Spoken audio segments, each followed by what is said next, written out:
zaman pembaharuan banyak perubahan.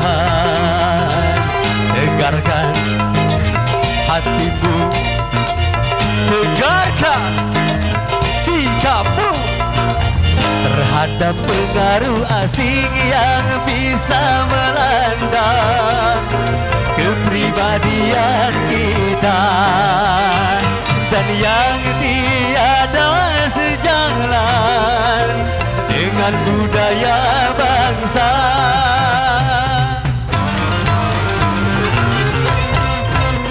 Di zaman pembaharuan banyak penyusupan.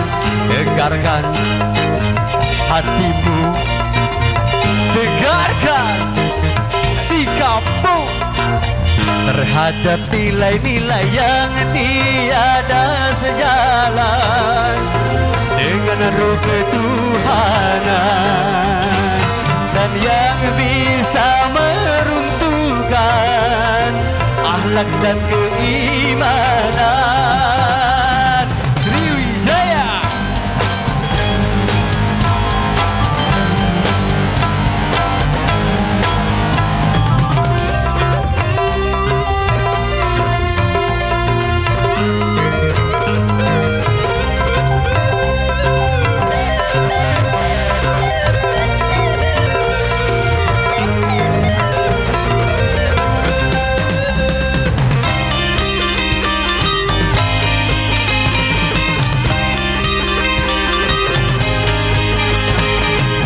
Pantas untuk orang lain, belum tentu untuk kita.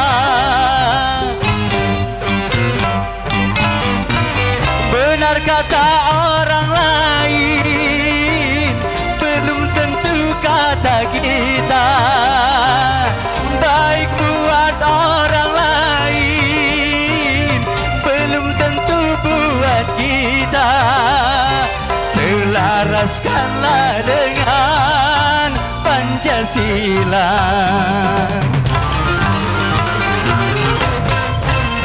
Di zaman pembaharuan banyak penyusupan.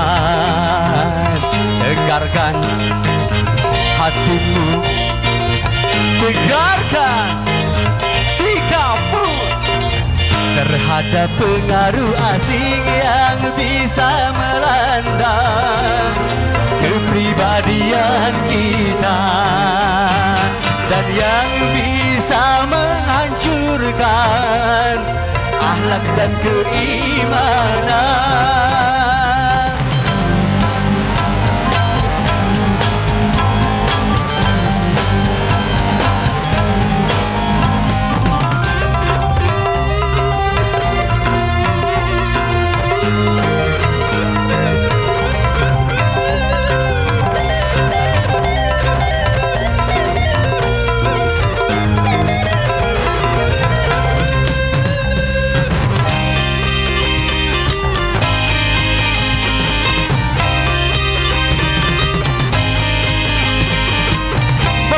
Buat bangsa lain, belum tentu Indonesia.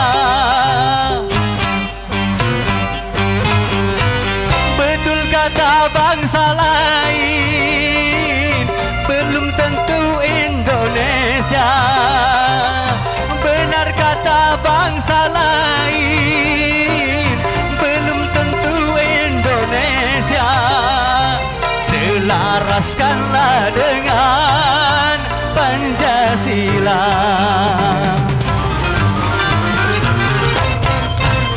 Di zaman pembaharuan banyak perubahan. Tegarkan hatimu, tegarkan sikapmu terhadap pengaruh asing yang bisa melanda kepribadian kita dan yang bisa menghancurkan akhlak dan keimanan.